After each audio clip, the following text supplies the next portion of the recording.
I've talked about this before in my mother lodge. I grew up in a Masonic household. My pops was a Mason, and long before I joined Freemasonry or became a Mason, I had a chance to meet a lot of Masons and a lot of brethren through my father, and one of them was Most Worshipful Brother Ken Butchart, who my dad always refers to as Kenny Butchart. And even before I knew or was his brother, I just knew him as a friend of my father and a friend of the family, and a wonderful person to have as part of my life and my dad's life. And now I get to talk to him about his Masonic journey. And thank you so much for being here on the podcast. It's much appreciated. You're welcome. So let's start with, I'm curious. I don't think when I first met you, I don't remember how old I was, 5 or 6, I would think you weren't the most worshipful, or you hadn't been a Grand Master yet at that point. Is that correct? Oh, no.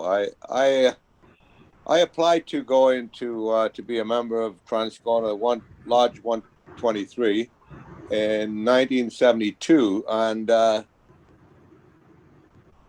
my application was accepted, and I was initiated in February 1973, and in March of 73, I went through the Fellowcraft, and in April of 73, went through the Master Mason. Now, we had a strict conduct of 1 month between each degree, and it was all we weren't given. It's all changed now. We weren't given a book. It was all word of mouth, and we had to meet with 2 past masters of Transcona Lodge twice a week for a month, and 5 of us went through, and 5 of us graduated, so to speak. So we all became raised at the same time, and that was the maximum then. It's the maximum now that you can get initiated with. So, yeah, it was all good stuff. What are your thoughts on that? Because I've had different brothers, both on the podcast and just in my Masonic travels, talk to me about, several were initiated at a time when nothing was in writing. There were no, black books or anything of that nature. Everything was done word of mouth. I don't know when the change took place. It would have been different in different jurisdictions.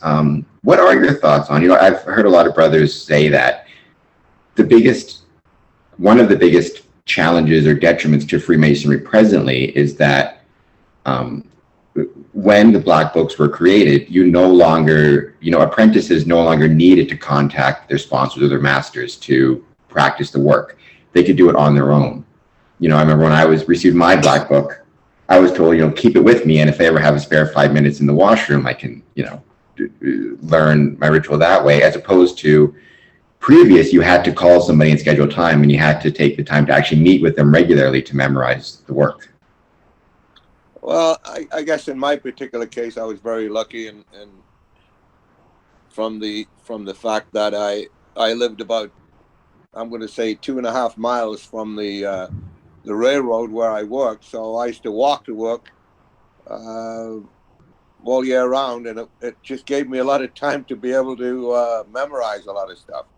I can fully appreciate why it's changed, because I know that younger people who want to join now, most of them are couples that are both working, and there's only so many hours in the day at the end of the day. And years ago, it was expected that you dedicated your whole time to this, to Freemasonry, and which we did, and it was good. It was fun, but I can understand why it's changed in the respect of younger people need the time on their own and the time with their family, which is more important to them, I guess, and it's more important to everyone.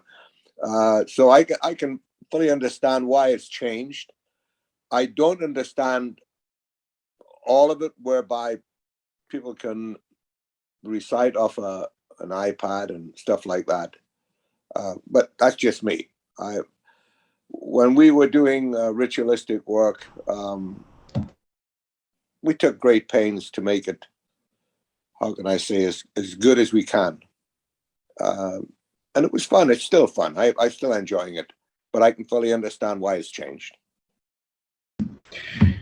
Well, I think that's perhaps one of the biggest tensions within Freemasonry, right? Is as times change, how does Freemasonry change with those times in, big ways or small ways? Certainly this is an example of changing times during the pandemic. I'm not sure how it worked in Manitoba and Ontario. We switched to GoTo meetings, which is a virtual meeting system similar to Zoom.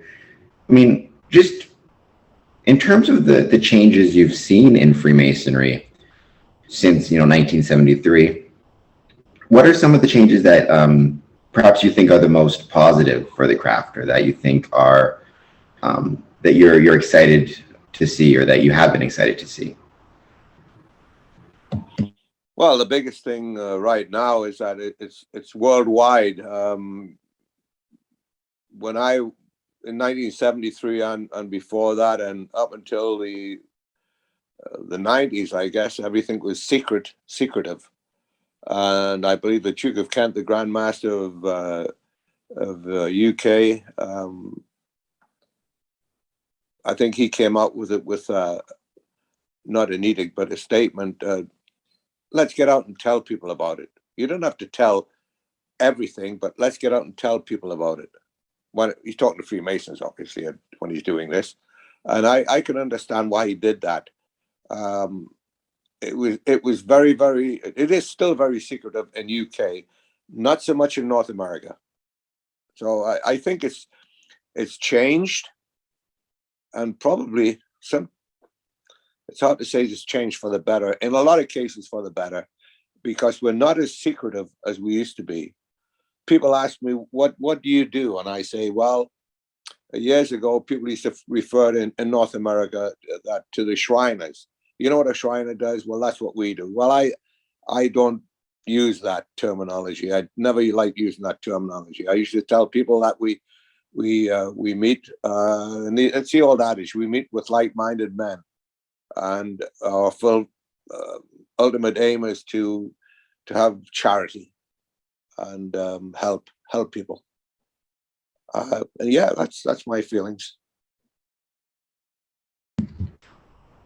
In terms of, so going back to your Masonic journey, you became you joined in 1972. You became a Master Mason in 1973.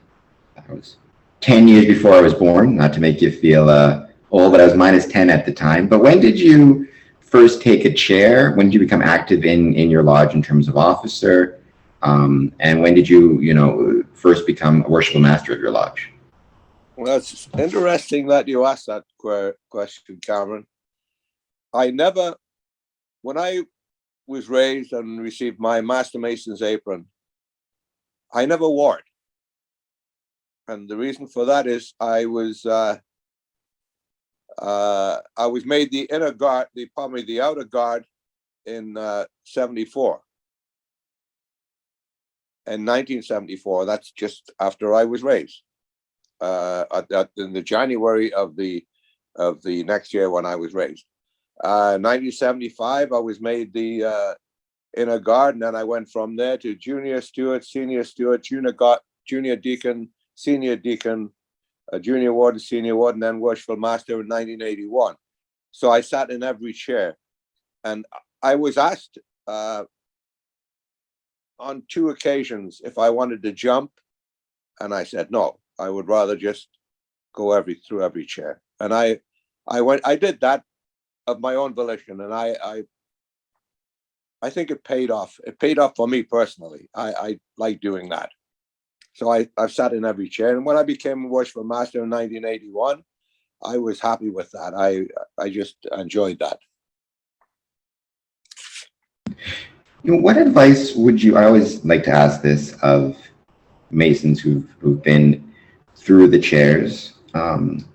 What advice would you have for, they don't have to necessarily be a newer Mason, they can be also been a Mason for a long time, but who are just looking at taking an officer position within lodge, or perhaps even looking at traveling to the east and becoming a worshipful master, what advice would you have for a brother starting at that part of his Masonic journey about being the worshipful master of a lodge?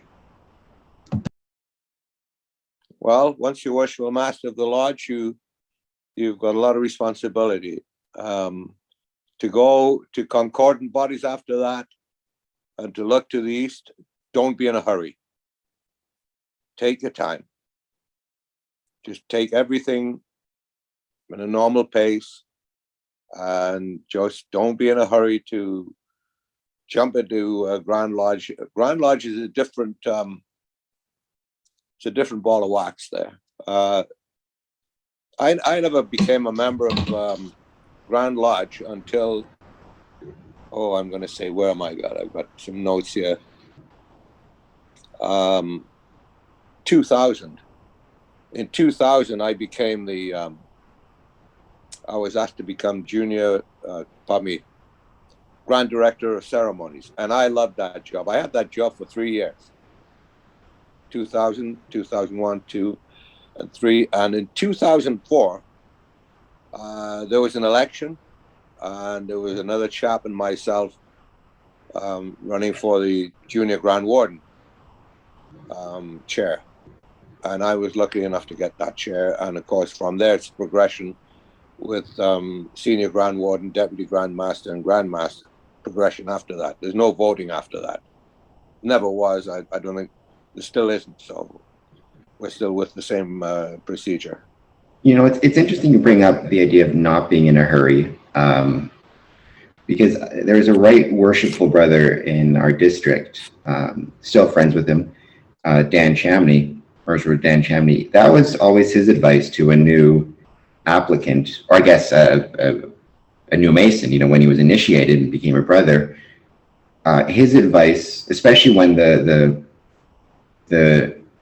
Mason became a Master Mason, his advice was always basically that not to be in a hurry and not to jump right into perhaps the Scottish Rite or the York Rite, or even not to jump right into a chair if it was going to be overwhelming for him with his other responsibilities, but instead to take his time and kind of enjoy the journey and not jump right into the rites. Do you think, I don't know if you can speak for the Manitoba experience, just in your experiences, but I do think in Ontario, at least what I've seen, that can be a problem with Masons joining, trying to do everything at once, and then getting burnt out and not being able to fulfill any of their responsibilities, at least Masonically. That's exactly what happens, Cameron. It's great, and all of a sudden you've got your craft lodge to attend, and now you've got a concordant body, and you're probably going to go through degrees in a concordant body if you join, and you just become saturated and eventually burn out. That's just my feeling. So again, I would just reiterate by saying, take your time. And in terms of taking one's time, you know, I also think that can be applied to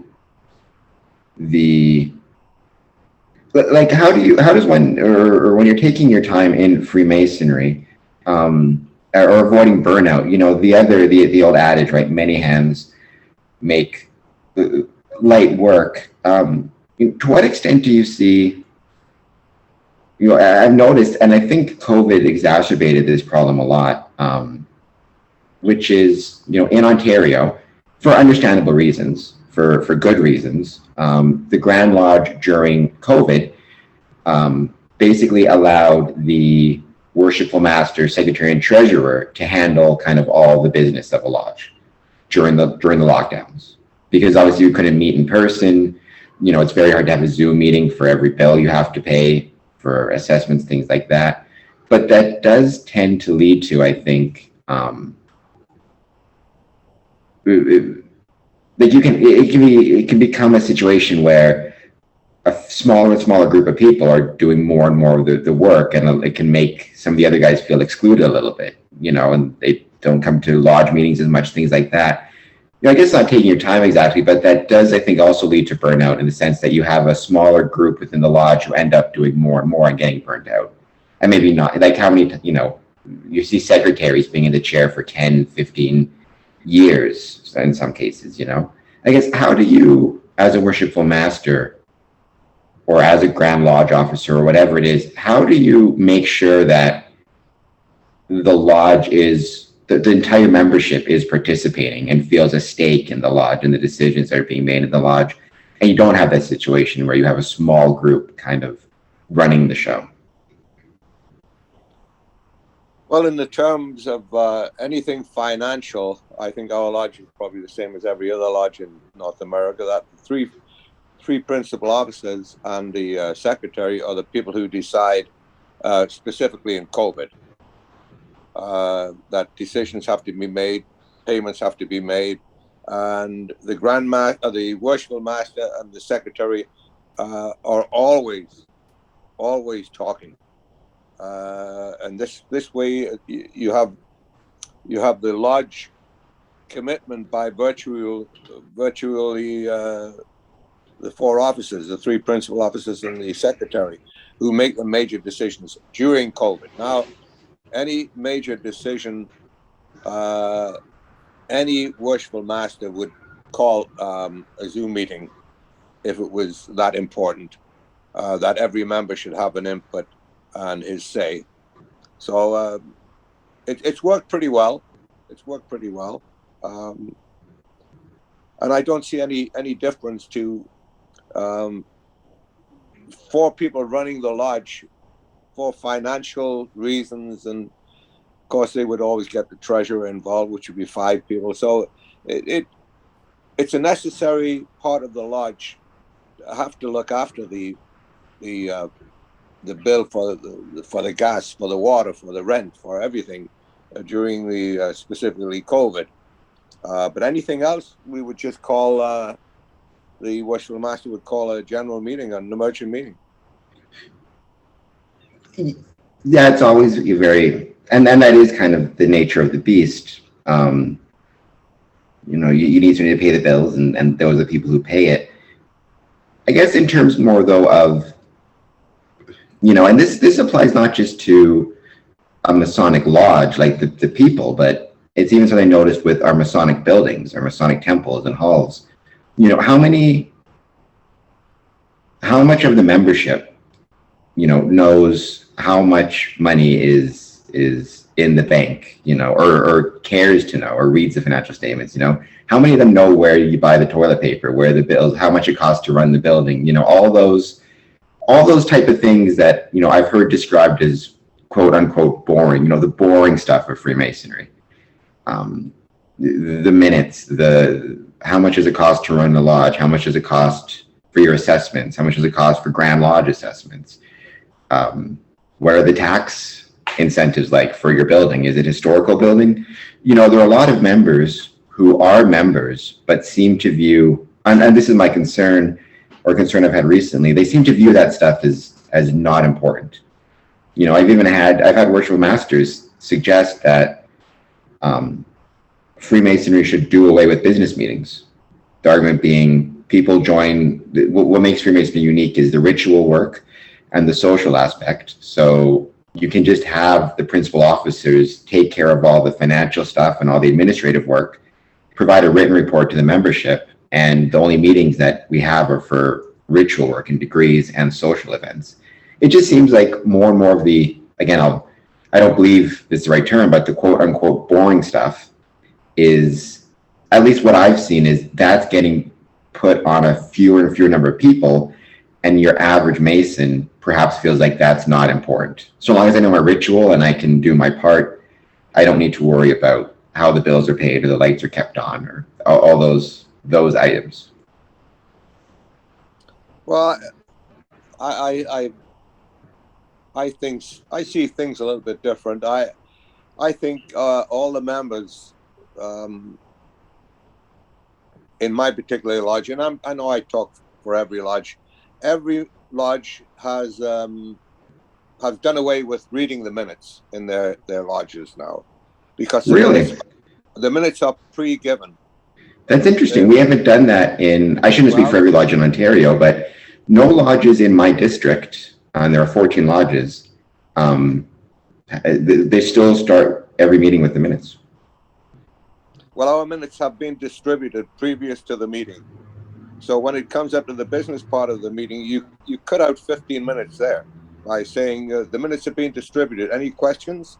All those in favor? Motion, seconded, all those in favor, and it's finished with. But having said that, the treasurer at every meeting, every main meeting, we have 2 meetings every month, and the first one is always a main meeting, the second one is the degree meeting. The first meeting is the treasurer always gives a report, and everyone in the lodge who is at the meeting knows everything, what's in the bank and what has to be paid. And of course, we have the motions to go and pay for this and pay for that and pay for the other. So it's all done in a business-like form. But it doesn't take too long to have the business portion of the meeting once you have the minutes out the way. Makes sense? I think it does. I think you said something really interesting there, though. I think you said something really important, which is, and this kind of goes to my concern of trying to work this out. You said every member at the meeting knows what's in the bank, knows, and this goes back to that idea of, I think, attendance, I don't think is great anywhere right now, but we tend to see, at least in my experience, better attendance at a degree than at a business meeting. And I think a lot of members perhaps have got the idea that, if I go to the meeting, I'll learn what, I'll be told what the bank balance is in the treasurer's report, and I can read the minutes in advance. I can read the minutes. It seems like a lot of Masons are viewing that stuff as not as important as the ritual. And I don't mean to imply I think the ritual is incredibly important.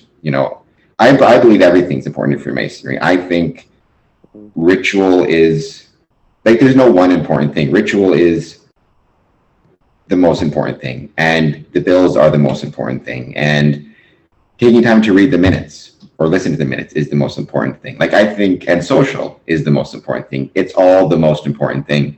Yeah. But I think we've seen, at least I've seen, and it's a trend I'm concerned about, but I don't know how to stop it.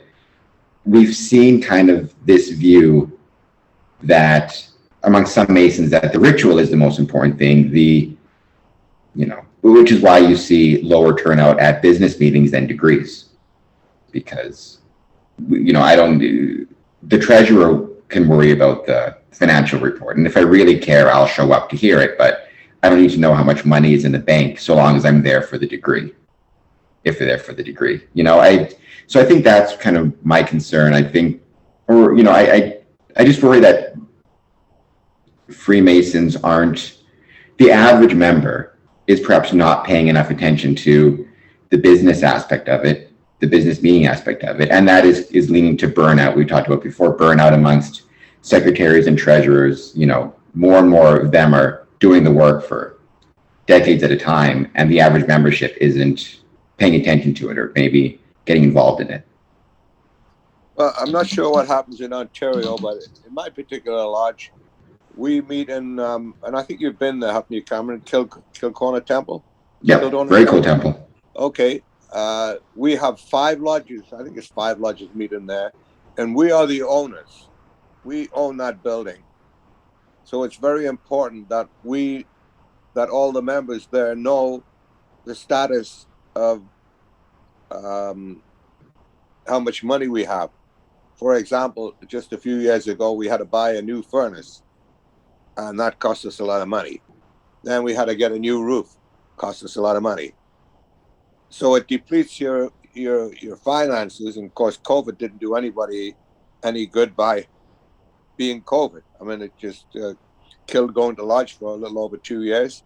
So the financial aspect, from my point of view, is because we own that building, we need to keep the taxes paid up. We need to keep the building up to date, the air conditioning, the heating of the furnace, and everything that goes towards running a building.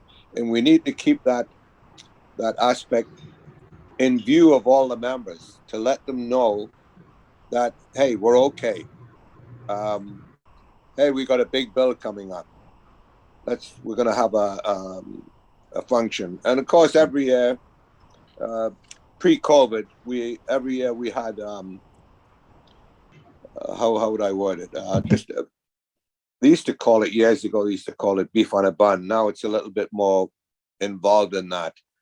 And we used to fill this one big place up with selling tickets for this. And we made enough money out of that every year to keep us well ahead of the rent man. So we worked at it, and it seemed to work really good, and it's still going to work good after COVID. We're going to get into this again. I'm sure that there'll be fundraisers happening again once a year. We have a big fundraiser, and I'm sure there's little ones happening as well. But every member will realize that we need this in order to keep our finances above board. And finances are an integral part of every lodge. And I'm specifically talking about lodges like in our situation that own the building where 5 or 6 lodges meet. It's quite an undertaking, quite a responsibility. So I don't know if that answers your question on that, but. No, it does. And I want to talk about, we're in the same boat. In my mother lodge, we're one of 7 lodges that owns the Windsor Masonic Temple, along with the bodies. The appended bodies are listed as well. And I've been really pushing hard for Masonic buildings to be more open to the public in terms of things like holding open houses, promoting yourselves online, on Facebook, on social media, not necessarily even the Masons themselves, but if there's ever been any events held at your building, getting the public to share pictures and photos from those events and tagging, the Windsor Masonic Temple. We're lucky in Windsor, our building is an integral part of the history of the city.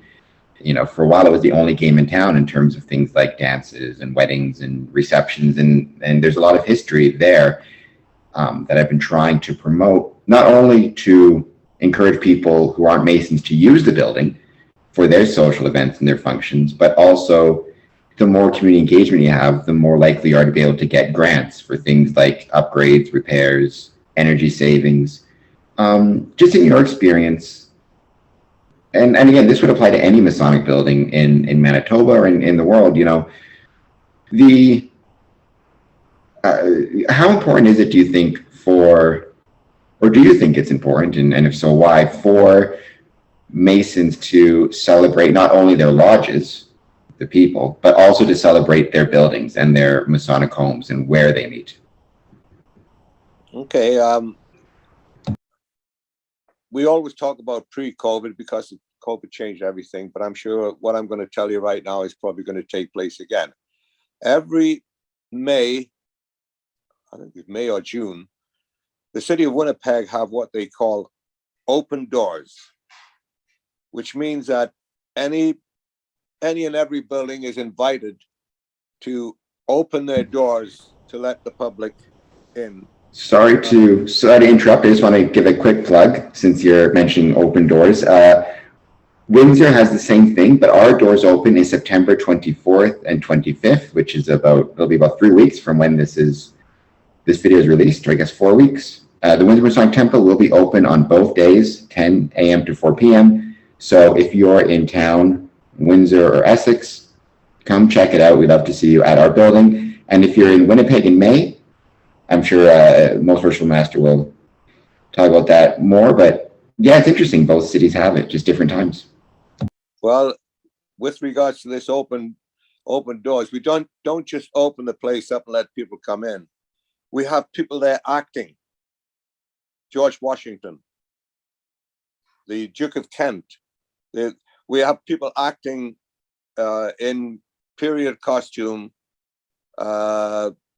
talking Freemasonry, and the crowd can gather around and watch. And then, of course, we have an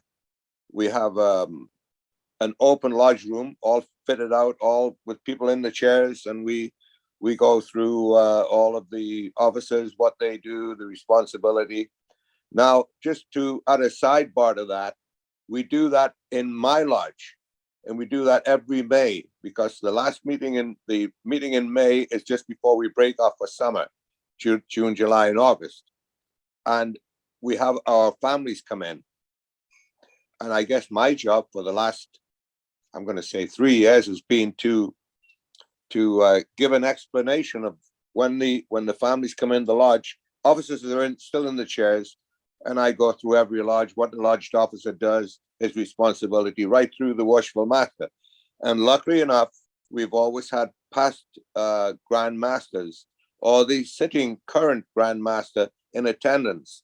So they're always sitting in the east with their nice big colorful aprons and etc. And it's always nice to see and point out that who these people are. And it lifts the veil of what people think happens in there.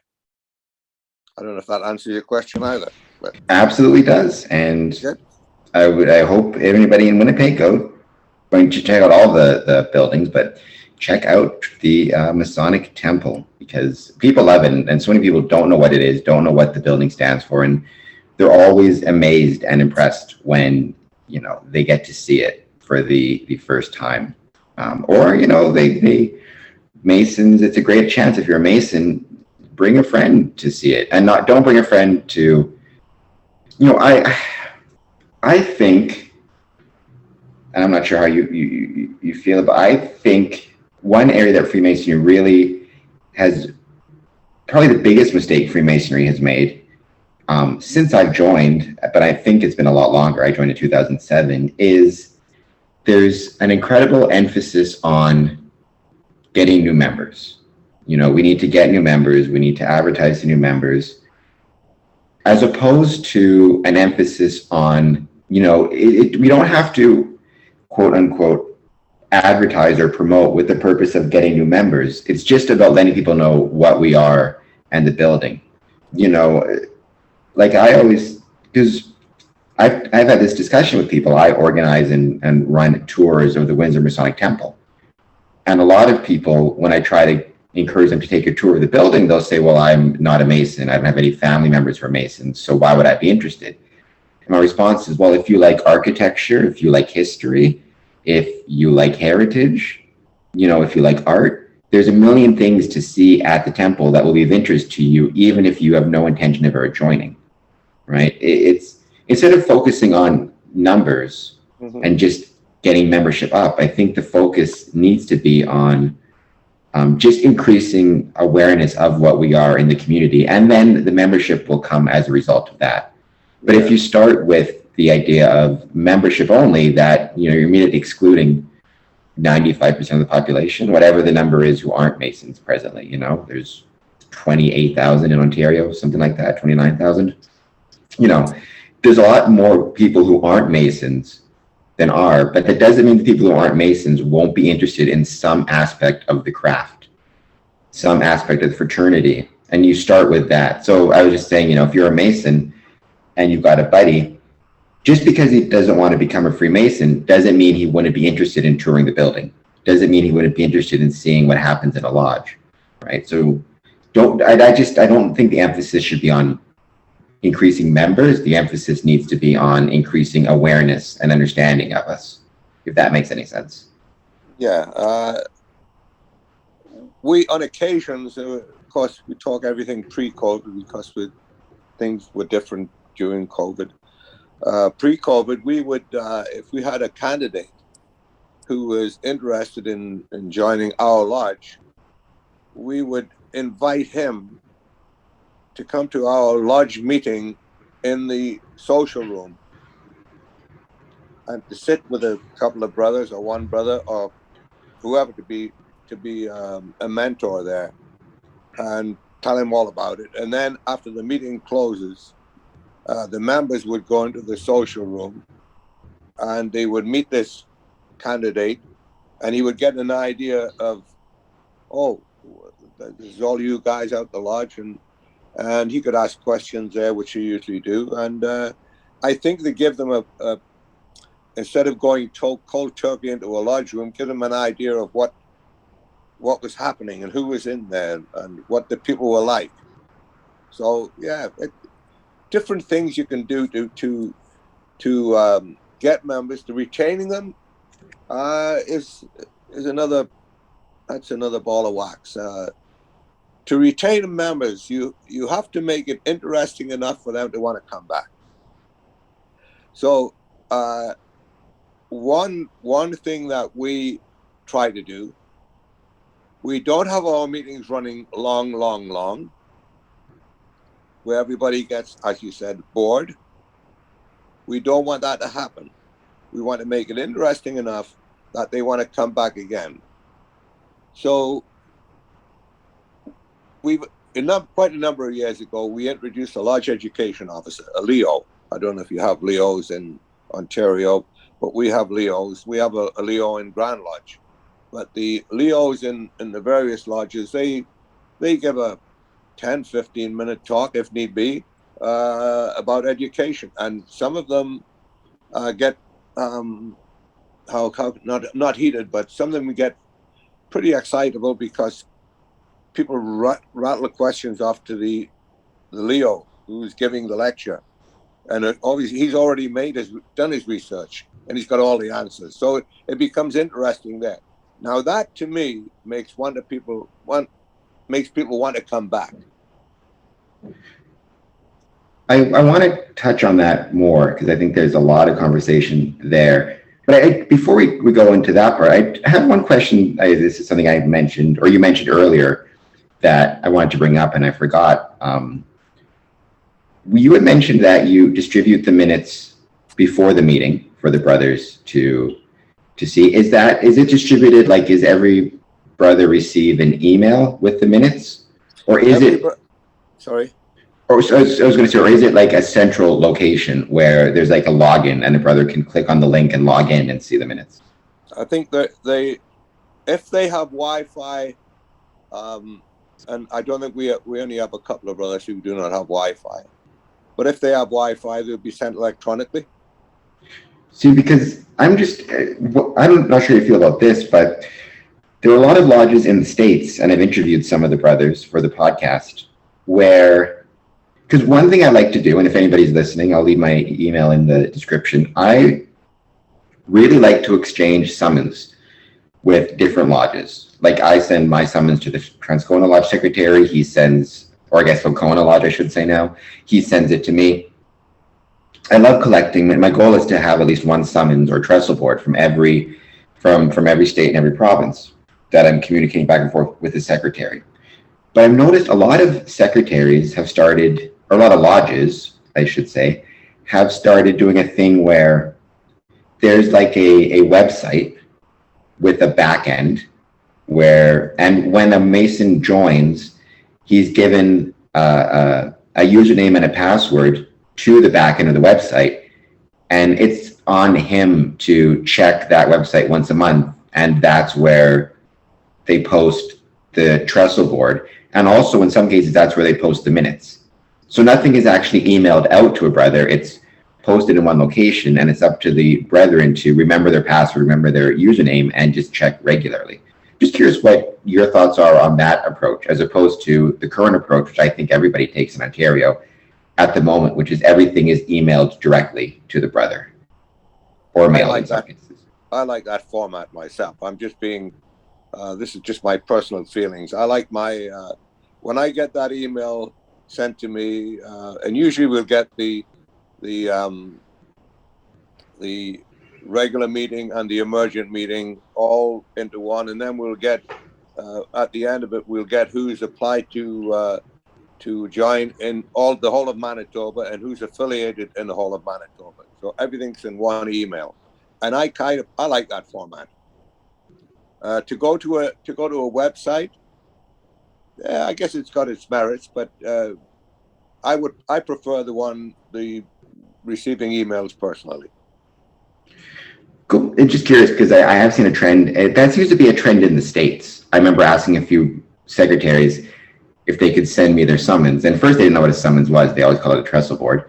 But then explaining that they don't actually send a trestle board by email. It's, you have to be a member and you get the password and the username, and it's up to you to just log in and check, which I'm not sure of that. I have mixed feelings on it, but it's an interesting trend anyways. As a secretary, I have mixed feelings about that as an approach to take. But it seems to be picking up steam south of the border anyways. I believe, and I'm sure my ignorance here, I believe we have 2 virtual lodges in Manitoba, Castle Lodge, and there's another one. I'm not a member of either one of them. Not my way to go about things, but that's just a personal thing. I've never been interested in that kind of approach. Having said that, when I joined Transcona Lodge in '73, there was it was a link more than a lodge, Quarter Coronati. Does that name ring a bell to you, Tom? It rings a bell, but okay, Quarter Coronati was an informational lodge where you could find out information. I don't know if it's still going, but I remember when I first joined, I was asked about that. And this was run from the Manitoba Masonic Center on Corridon Avenue. The main. We don't call them temples. We got rid of that. We call it the Masonic Center. it's interesting. In California, by Grand Lodge Edict, I believe, they switched the name from, you're no longer allowed to call it a Masonic Temple. They call it Masonic Halls. You don't meet in a temple, you meet in a hall. Why would they do that? I don't know. I can't speak for the Grand Lodge of California. I spoke to Masons who told me that. My assumption, and this is just a guess, is temple had religious connotations. Exactly.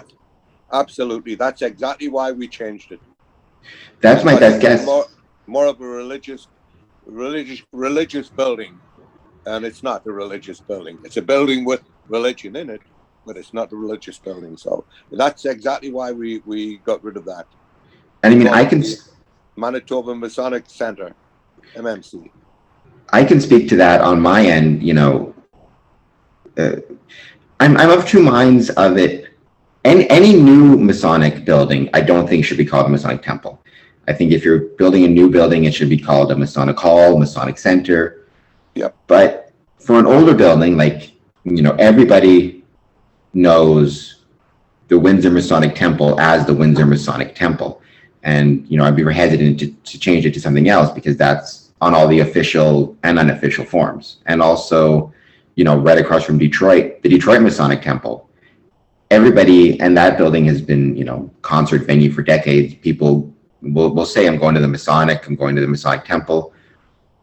I don't know about changing the names of some of those legacy buildings, but I will say, to the religious point, early on when I started the grant application process, I thought, I had everything set up and all the paperwork looked good. I sent in the application. It got denied for a Windsor Masonic Temple grant. And I called up and asked why. And they said, well, we don't provide grants to religious organizations. And I said, well, we're not a religious organization. And they said, well, you're called a temple. Yeah, and I had exactly. So I managed to convince, show them that we weren't a religious organization and got the grant looked at again. But yeah, I think temple has a lot of religious connotations that are not helpful.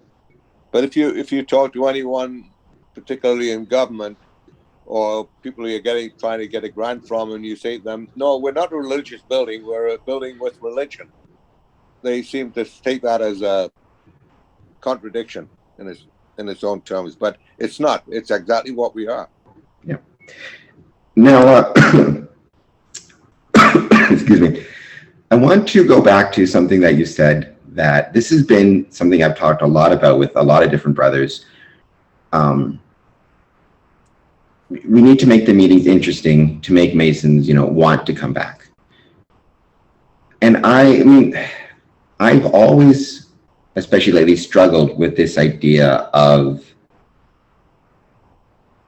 and you could argue it's a semantic term, but I don't think it is. I think there's something at the core of it, which is, it's okay to not, if you recognize the importance of something and you recognize that something makes the world a better place, or makes yourself better, you may not want to go, but you'll go anyways. So in my example I've often used is, because I'm very, very lazy, exercise. It's not something I particularly enjoy doing. It's not something I necessarily want to do, but I try to do it every day. And I make an effort to do it every day because I think the benefits, at least to myself, it outweighs me maybe perhaps not wanting to do so. And I think, when it comes to, say, I'm a professional wrestler, involved in professional wrestling, not every, I didn't want to, I remember back when I first joined, it was Monday through Thursday, 5:30 to 10:30 p.m. So I'd work from 8 to 4. Then I'd head across town and do the wrestling training from 8:30 to 10:30 or 5:30 to 10:30, unless I had Masonic Lodge, in which case I would work, then do the training, then leave early and go to Lodge. And at that time I was a junior warden and helping out with the ritual master and the other one kind of thing.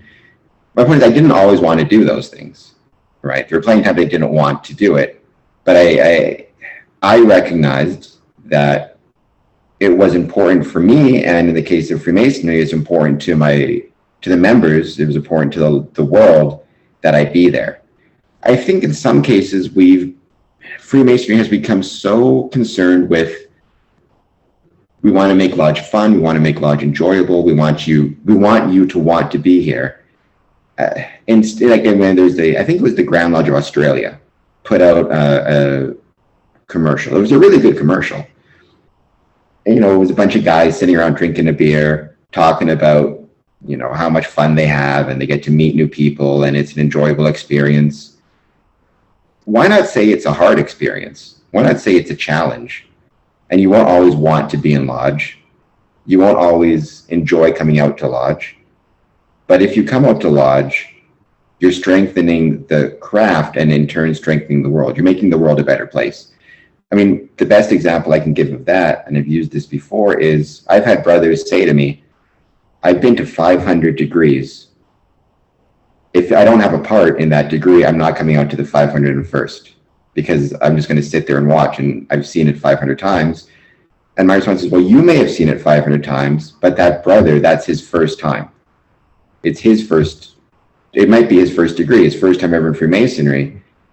And you're being there to watch him go through it and to shake his hand when it's done and to congratulate him on being a brother. That's more important than whether you want to be there or not. You don't have to want to be there, but you still should be there because it matters. If nothing else, it matters to that candidate, It matters to the building if it's not about wanting to do something, it's about recognizing its importance. Well, I can relate to that brother who's been to 500 degrees, so to speak. If I go to Lodge and I've got a part or a chair, I'm more interested. I would get, if I had nothing to do in Lodge for a year, I would probably get bored. That's a good way of putting it. But also I keep going back to one word. We made an obligation. We made an obligation to go to Lodge. And I think everyone, in my opinion, everyone seems to want to keep going to Lodge. But to make it better, yes. To make it to a place to want to go back to, yes. And to me, give me a part to do. Give me a chair to do. Give me something to do. And I'll be happier. I'll be happier. I think I understand that, but I think my concern with that, or my problem with that is, and this goes to attendance issues and all the rest. So in my mother lodge, we have 90 members, I believe, thereabouts. I mean, unless you're dividing up the work, line by line, if everybody, and people will say this will never happen again, maybe it will, I haven't given up hope yet. If everybody took the time to show up for that first degree, 60 people at a minimum won't have anything to do. They'll just be there to watch, right? And if everybody says, I'll only show up if I have a part to do, there's only so much you can divide up. I hear Now, you. I always try to express to people, look, attending is something to do. Your participate, like just attendance is participation, because your presence there is a signal to the candidate that you care about them. It's a message to the worshipful master you care about him. It's a message to anybody in there you care. You know, visiting is the same thing. You may have nothing to do as a visitor, but sit and watch, but you're still showing you care. And I know a lot of Masons, and you can leave a comment if you want, will be mad at me and say, you know, our problem isn't dividing up the work. Our problem is finding enough people to do the work. But I haven't given up hope yet that we can return to a time of, you know, double digit, maybe, well, we have low double digit attendance right now, you know, high double digit, maybe triple digit attendance one day. And if we do get that, a lot of people are going to have to become comfortable with the idea of, you know, we can't divide up the work that much. But that doesn't mean your attendance isn't important. And even if it is boring, I've been bored in lodge, you know, I choose to go because I don't want to be there, but I think it's important to be there. Exactly. You know? Yeah, I hear you. Now, I just want to recap a little bit. In 2000, I was District Deputy Grand Master for the 10th Masonic District. And myself and another 5 guys in the district, I put the word out, I wanted to get a degree team going. Well, we got this 10th district degree team going, and without bragging, we were good. That's all I'm gonna say. We were good. And we used to go down to different lodges. Well, now, all of a sudden, about a month ago, maybe 2 months ago now, I had an email from one of the guys that was in the degree team with me. And he said, I'm starting up a 10th district degree team again. Would you be interested? Well, I just shot right back at him. Absolutely. Now, this 10th district degree team are going to go around, not just the 10th district, to any lodge that requires it. Having said that, we're not going to go to a lodge that just can't be bothered to do it. We want to go to a lodge that needs it, that doesn't have enough members. We have a few lodges in our 10th district that only have 16 members, 15 members. So we have to do something for these people, these members. And once this starts, I know it's just gonna create a lot of interest, because if we go to a different lodge, even outside of our district, which we can do if we're invited to do it, people are going to come and see. And how do I word this? Let's see how good these guys are. Let's see these guys flop. Let's see how good they are. And that's part of the interest factor in Masonic lodges, making it interesting. If to go to another lodge where there's another district coming in to do a degree, fantastic. I'm fully in favor of that. And I can't wait till I think it's the 18th of September. We have our first degree in the 10th district. And I know that in that lodge, which usually gets probably, I'm going to say 30% membership, I would probably go out on a limb and say they're going to have 60% attendance. So it's going to be interesting to see how this plays out. I don't know if that helps you. It does. And I think, you know, it's a shame. A lot of Masons that have joined since, you know, I still remember, I've seen, it's been a little while. You know, the Windsor Masonic Temple, the Blue Lodge Room, which is my mother lodge's meeting room, seats about 200, give or take. You can put more if you have seats on the floor.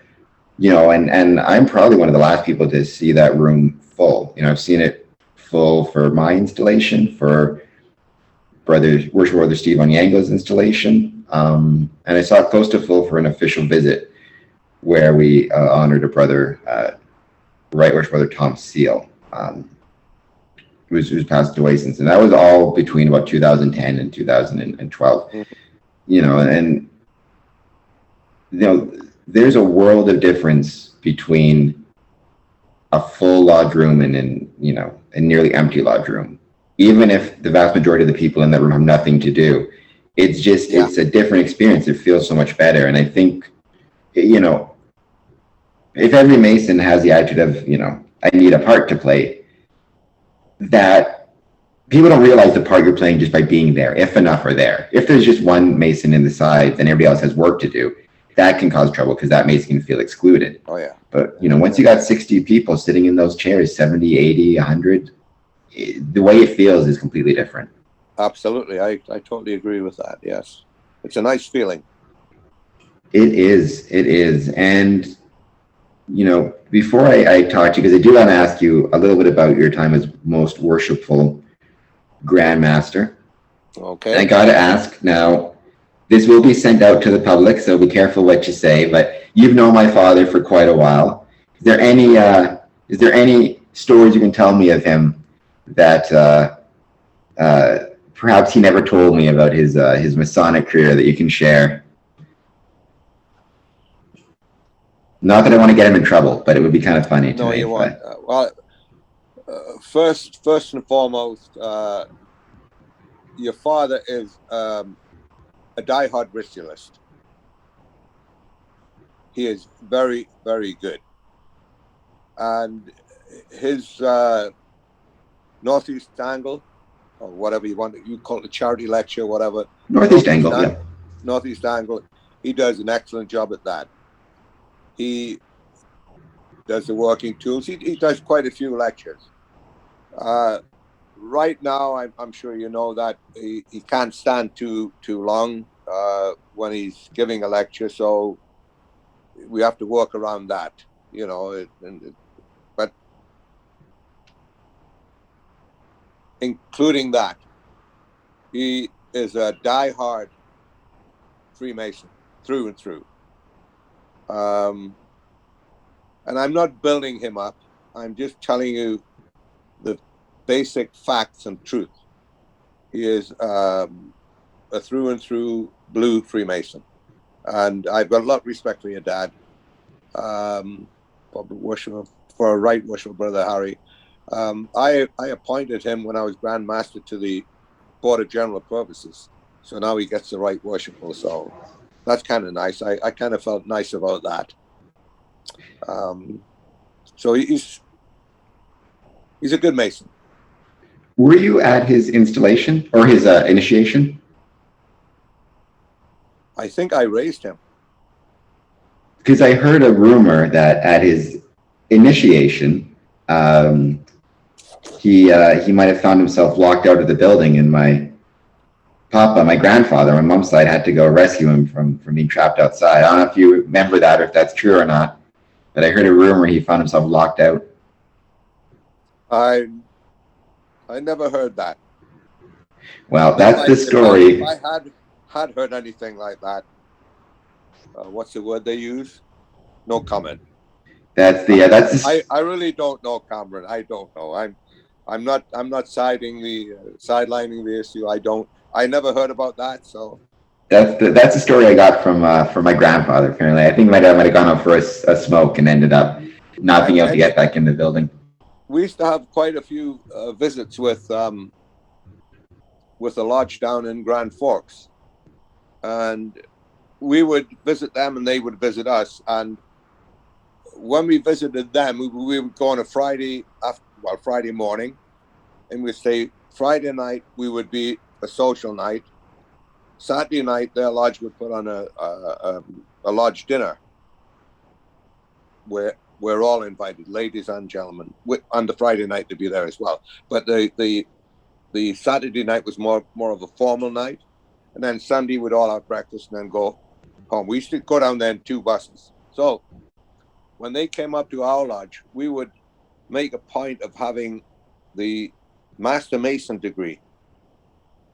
Now they don't see the Master Mason degree that they do the York Rite, and we do the emulation. And every time they saw this degree, the 3rd degree or the Master Mason degree given by a blue lodge, a craft lodge, they were in awe. They couldn't believe some of the lectures that we gave. And every lecture that, when they used to come up to visit us from Grand Forks, every lecture that we gave was, and I'm going to say again, we were good. And your dad was part of that. And he was part of the visiting going down to Grand Forks as well. So we've done a lot of visiting and a lot of Freemasonry together. And of course, your dad picks me up every lodge meeting now. I don't know if you know that. I didn't know. No, he picks me up. He pretty well passes my house to go to lodge. So him and I go to lodge, and we don't stay very long after lodge. We do the necessary stuff, and then we come home. But it's good. I like that. I mean, years ago when I was younger, your dad and I, we'd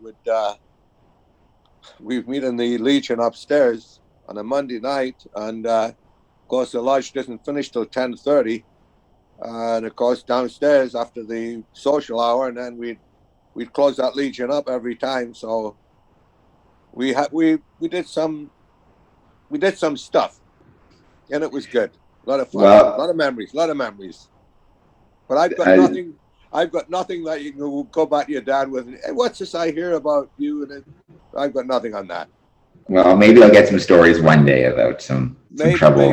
Maybe trouble he caused. I'm sure he'd never do such a thing. I'm sure he didn't. I remember. If he did, it would be with good intentions. There you go. That's where your dad is. Yeah. Intentions are what matters. It's funny you bring up the ritual. I've told the story in lodge a few times, but I remember my dad. My dad worked the day shift for a long time, so he would usually wake up around 5:30 or so in the morning. Before I would wake up for school, he'd be in the kitchen getting ready to go to work. He'd leave around 6 or something. But I'd wake up and I'd hear him in the kitchen talking to himself. And 5 or 6, I had no idea what he was. I had no idea what he was doing. I thought he was just going crazy. But obviously now, being a Mason, I know he was practicing his ritual. But at the time, you just hear him wandering back and forth in the kitchen, dining room, talking to himself. No idea what he's saying. So it was interesting. Now I'm sure many Masons, many sons of Masons and daughters of Masons probably have that some similar story. And daughters. Yeah. Many times, both my son and daughter, only a year and a half apart, they would say, "Mom, Dad's talking to himself. Mom, he's talking to himself. He's in there. There's nobody else in the room. He's talking to himself." And of course, my wife would say, It's okay. No, he's not, Mom. He's talking to himself. There's nobody else to talk to, and he's talking away. He's not stopping. So, yeah, that's probably worried. And you're not alone by saying that. It probably happened to every family. One of those children of Masons things that we can all relate to. Well, I was very lucky when I could walk to work. Not so much in the summer, because if there was anybody walking beside me or passing me, or I was passing them, I would have to quit my lecture. And then when I got far enough away from them, I could start again. But in the wintertime, I had my mouth covered up. I could just talk away. And I remember the junior warden's lecture, I could do it twice right through and a little bit more at the beginning. So it was two and a quarter lectures of the junior warden's lecture. It was actually, I used to time it 24 minutes. It just take me to walk.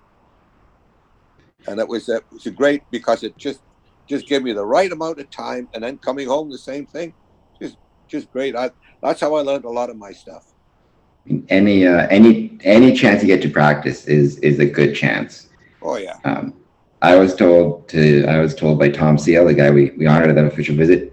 He said, if you're ever on the shitter, that's a good time to practice. Yeah. So yeah. whatever chance you get, it's really good to practice. Yeah. It's like it's a muscle. Ritual work, the brain. It's a muscle like anything else. The more you practice and work on it, the stronger it gets. Absolutely. I totally agree. And before we finish, I do have to ask you about. I've had a few most worshipfuls on. the jump from being a member of, well, I guess every member of lodge is also, a member of the Grand Lodge in some way, shape, or form, even at an entered apprentice. But then there's, being officially a member of the Grand Lodge. That jump from being a lodge member to being in Grand Lodge to being an officer to being the most worshipful. What was it like for you? What's it like to make that jump? Because just having, being a past master myself, being the secretary, I know what that's like and the work that goes into it. I just trying to imagine the work that goes into being a most worshipful. Was there fear, trepidation, nerves? What was it like making that jump and preparing for that jump? Okay, when I was first asked to put my hat in the ring to with this other guy who was running for junior Grand Warden, and I was told, "Oh, you're wasting your time. This guy's already got it." But then I thought, well, if it does happen, I don't want to be surprised. So my wife and I sat down and I said, look, if I put my hat in the ring and I'm accepted, I'm voted in, there's going to be 4.5 years of our lives that are going to be completely different. Our social life is going to be completely different to what it is now. Our social life is going to revolve around the Grand Lodge of Manitoba. We're going to be going away all the time. And if we're not going away, I'm going away to lodges every week to visit lodges and districts and provinces, et cetera, et cetera. And my wife said, I think you want to do it. And she said, I would be with you. I said, great. Well, luckily enough, I had it. I got in. And nobody was more surprised than myself. Once I took this job, I relished it. I went every visitation I could possibly go to. I went with every concordant body. I went all of the provinces. I shouldn't say all of the provinces. I never went to Nova Scotia PEI. I went to Ontario, Grand Lodge of Ontario, in the province of Canada. I went to their Grand Lodge. At the time, the Grand Master was a dentist, I believe, and he had the job for 2 years, and I think he still has the job for 2 years in Ontario. But I went to every other province. I went to quite a number of the United States, and I loved it. Now, when it came to the end of my term, one of my friends who was a past Grand Master said, it's going to be very difficult when you stop being Grand Master. All of a sudden, there's nothing to do. Well, it never happened with me, because as soon as I finished being Grand Master, the incoming Grand Master, I'm still IPM, immediate past Grand Master. The incoming Grand Master, who was a very good friend of mine, he put me right on the committee of Lodge of Renewal. Well, I was going down to Tampa Bay, Florida once a year, and meetings all year with these people. So there was never a transition where I had nothing to do. It was just a continuity of what I was doing, only at a slower pace. Now, someone said, how did you enjoy being Grand Master? I said, great. Would you do it again? No. As quick as that. As quick as that. I did it, and I did it to the best of my ability, and I thoroughly enjoyed it. But enough's enough. 4.5 years out of my social life, and now, as soon as that finished, we got back into our social life. That was that same one as we had before, and I still have that combined with the people I met in Grand Lodge. So we've still got quite a big social life here. So I thoroughly enjoyed it, and as being past the Grand Master of the Grand Lodge of Manitoba, thoroughly enjoyed it. Did I do enough? I don't think so. Did I do everything I wanted to do? No, not at all. Was I part of the solution or part of the problem? That I'll never know. I hope I was part of the solution, but quite a few things happen that are pretty traumatic when you're a Grand Master. There's things that you have to do, and things that you need to do that you don't want to do. It's a very difficult position. You don't want to offend anyone, but it's pretty traumatic at times. But I enjoyed the whole thing. Now, sorry, go ahead. About a little over 2 years ago, I was asked to chair a Masonic charge, Masonic trial, and I said, "Yeah, I'll be on that committee." No, he said, and it was a Grand Master from 2 years ago, and he said, "No, I want you to chair it." Well, I did that, and it took 6 months, and that took a lot out of me. We met sometimes twice a month. I had a committee. I could pick my own committee, which I did, and we met twice a month for 6 months. And I don't know if you've ever been to a Masonic trial. Have you ever been to one? No. It's very, very traumatic. It's not indifferent from a regular trial in a court of law, but it's. I was lucky on one of the guys on the committee is a practicing lawyer, so he was instrumental in helping us, to go the right way, not to be biased, blah blah blah. It didn't end up very well for the person charged. That's all I'm going to say. But it was. I found it very difficult.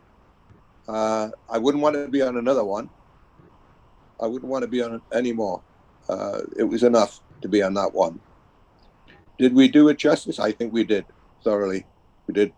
We did everything on that committee that we needed to do, and that had to be done. And it wasn't easy, but it was difficult, very difficult. 6 months took a lot out of us, all of us on the committee. I mean, was the to my understanding, right, the kind of the only decision that can be made at a trial is basically suspension of the brother versus not suspending it. Were there other options available? I mean, what type of consequences are available for a Masonic committee or a Masonic trial? Well, if the person happens to be a professional person, they could lose their certification. In a Masonic trial? It could turn criminal, depending on the severity of the charge. It could. Well, yeah, that certainly would be possible. I mean, and I think.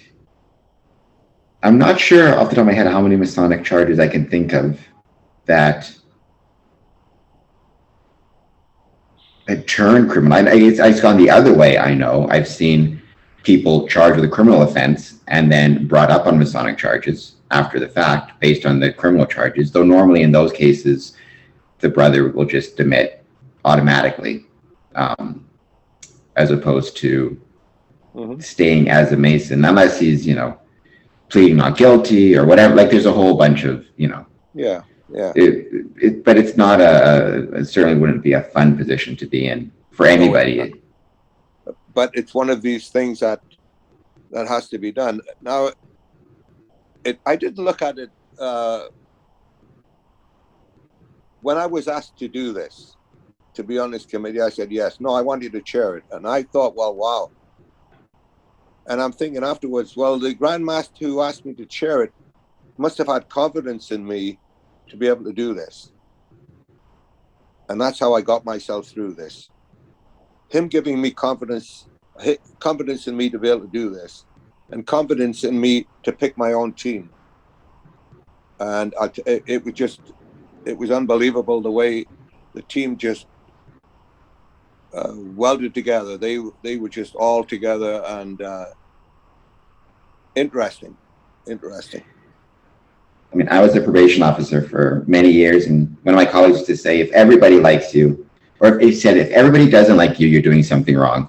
But if everybody likes you, you're doing something wrong too. And that tends to be my philosophy, right? Yes.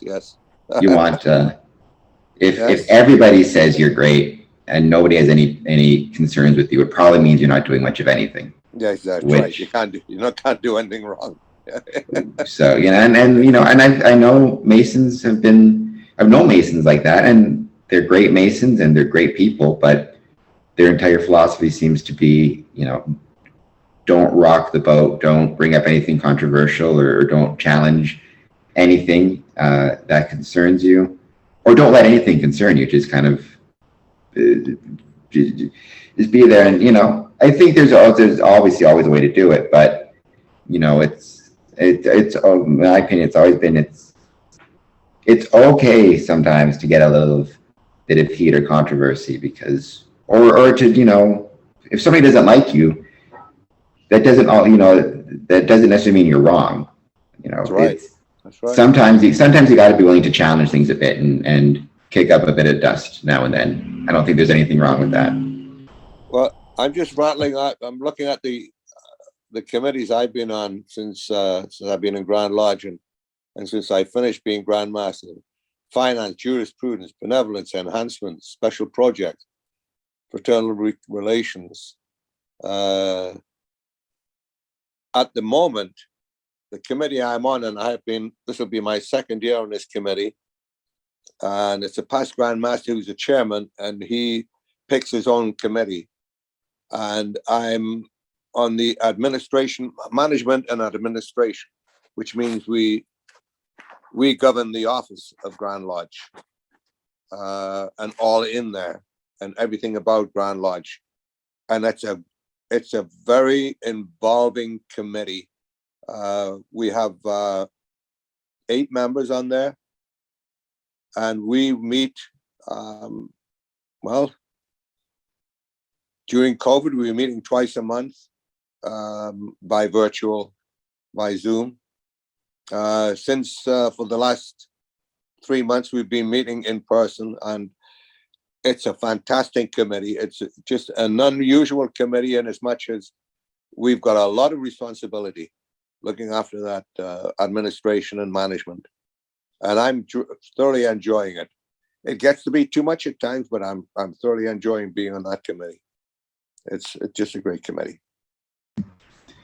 And you know, committees are a great way for anybody to be involved, right? Because absolutely, committees are, even at the lodge level, you know, committees are one of those things. They can meet, they don't have to meet on lodge nights. So if you can't make it to lodge, right, but you still want to be a part of it, you can ask to join a committee and try to be part of it that way. Exactly. I never thought to ask until just right now. Did you ever, I feel like you probably would have at least a few times, ever sit in lodge or meet my grandfather? He was master of his lodge in 1973. Worship Brother Andrew Del Penston. In which lodge? Oh, I forget. I have his past master's jewel. Are you saying, have I met him? Is that what you're asking? Yeah, I was wondering if you would have met him in any of your travels. He was a master in 73 or 74, I think, in Elm Creek. I forget now Yeah. What was the name? Penston. Andrew Dahl, he did pass away. I think he passed away before I moved to Ottawa. So 2003, I believe it was, or maybe 2004. Doesn't ring a bell. No. I'm just curious, but yeah. Well, thank you so much for taking the time from, again, all the way from Winnipeg to speak with me. You know, and thank you for all of your work for the craft. And you know, I know that you are a big part of my father's Masonic journey, which means you're a big part of mine, and I do appreciate that as well. You know, I knew you before you were a Mason, but you're always a great family friend. So it's great to talk to you as a Mason, and thank you again so much. Well, thank you for doing this, Cameron. My pleasure, my friend, my brother. You take care.